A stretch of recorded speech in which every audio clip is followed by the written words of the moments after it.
नमस्कार साथियों, स्वागत है आपका हमारे YouTube चैनल में। आप छत्तीसगढ़ की किस जगह से हमारे समाचार सुन रहे हैं, कृपया कमेंट बॉक्स में लिखकर हमें जरूर बताएं। रायपुर से प्रस्तुत हैं छत्तीसगढ़ के प्रादेशिक समाचार। समाचारों के साथ मैं रजनी शुक्ला। पहले मुख्य समाचार। उपराष्ट्रपति जगदीप धनखड़ ने राष्ट्रीय जल पुरस्कार समारोह को संबोधित करते हुए सभी नागरिकों से जल संरक्षण को अपने दैनिक जीवन का अभिन्न अंग बनाने की अपील की। प्रधानमंत्री आज सुबह 11 बजे आकाशवाणी पर मन की बात कार्यक्रम में देश और विदेश के लोगों के साथ विचार साझा करेंगे। हिदायतुल्लाह नेशनल लॉ यूनिवर्सिटी का 6वां दीक्षांत समारोह आज आयोजित किया जाएगा। और शक्ति जिले में 4 पहिया वाहन की टक्कर से मोटरसाइकिल सवार 3 युवकों की मौत। अब समाचार विस्तार से। उपराष्ट्रपति जगदीप धनखड़ ने सभी नागरिकों से जल संरक्षण को अपने दैनिक जीवन का अभिन्न अंग बनाने की अपील की है, ताकि जन आंदोलन की भावना जल आंदोलन को गति दे सके। नई दिल्ली में कल 4थे राष्ट्रीय जल पुरस्कार समारोह को संबोधित करते हुए उपराष्ट्रपति ने पारंपरिक जल संचयन संरचनाओं जैसे तालाबों को पुनः उपयोग और पुनर्चक्रण के 3R रिड्यूस, रीयूज और रिसाइकल के माध्यम से पुनर्जीवित करने का आह्वान किया।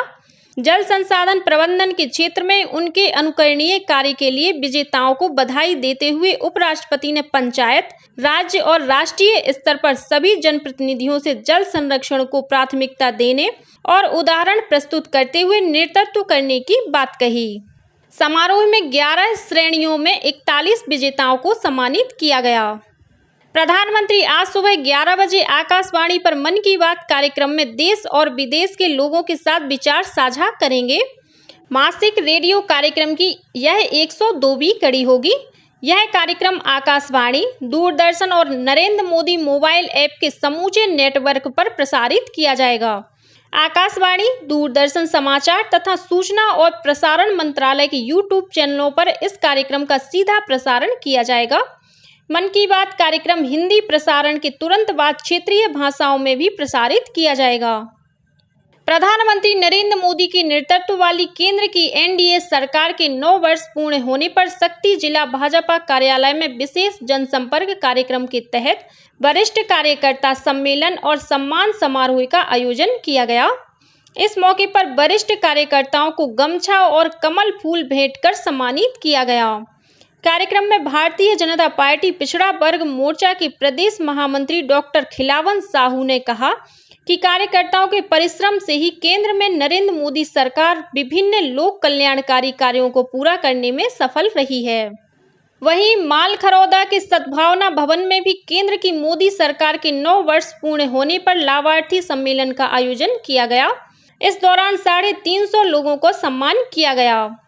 कार्यक्रम में भाजपा के जिलाध्यक्ष कृष्णकांत चंद्रा ने कहा कि वरिष्ठ नेताओं के दौरे के बाद अब केंद्र की मोदी सरकार की उपलब्धियों के बारे में लोगों को जानकारी दी जा रही है। दूसरी ओर कांग्रेस द्वारा कल दुर्ग जिले के पाटन से विधानसभा कार्यकर्ता प्रशिक्षण कार्यक्रम की शुरुआत हुई। कार्यक्रम में मुख्यमंत्री भूपेश बघेल भी शामिल हुए। इस कार्यक्रम में कार्यकर्ताओं को राज्य सरकार की योजनाओं के बारे में जानकारी दी जाती है, साथ ही सोशल मीडिया का बेहतर प्रयोग करने के बारे में भी बताया जाता है। हिदायतुल्लाह नेशनल लॉ यूनिवर्सिटी का 6वां दीक्षांत समारोह आज 18 जून को आयोजित किया जाएगा। नवा रायपुर स्थित IIIT के सभागार में होने वाले इस दीक्षांत समारोह में कुल 152 विद्यार्थियों को BA, LLB की डिग्री प्रदान की जाएगी। वहीं 55 छात्रों को LLM की उपाधि मिलेगी।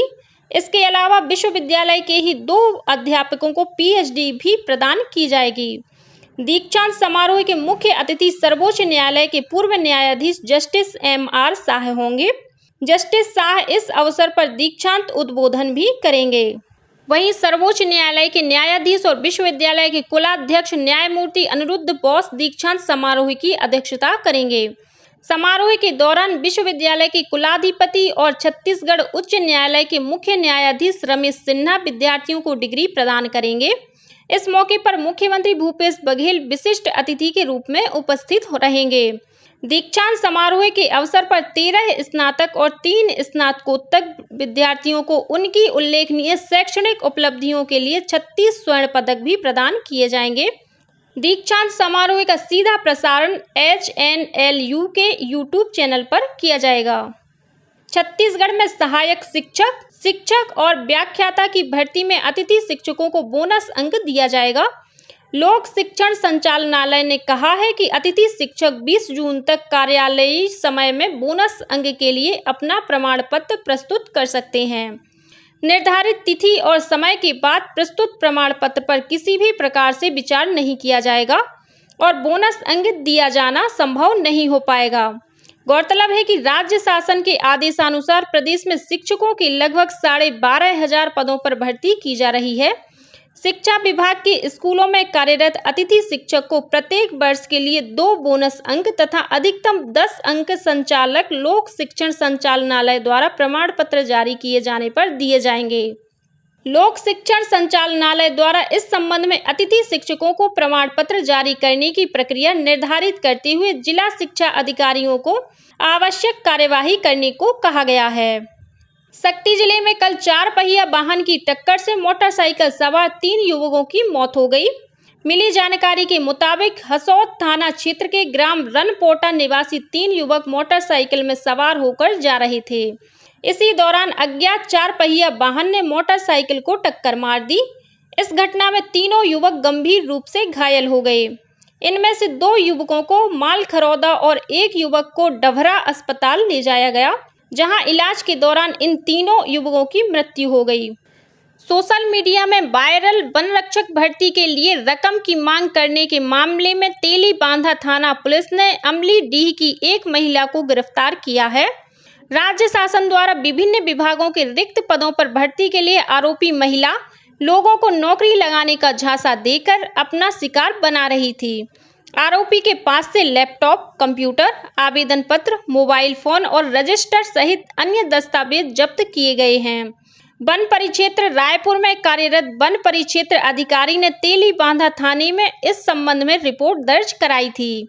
छत्तीसगढ़ के पूर्व मुख्यमंत्री और भाजपा के राष्ट्रीय उपाध्यक्ष डॉक्टर रमन सिंह ने केंद्रीय कृषि मंत्री नरेंद्र तोमर को पत्र लिखकर प्रधानमंत्री फसल बीमा योजना पोर्टल को सीमित अवधि के लिए खोलकर पिछले वर्षों की बीमित कृषकों के बीमा रिकॉर्ड में सुधार करने का आग्रह किया, ताकि राजनांदगांव जिले के वंचित किसानों को केंद्र की इस जनहितकारी योजना का लाभ प्राप्त हो सके।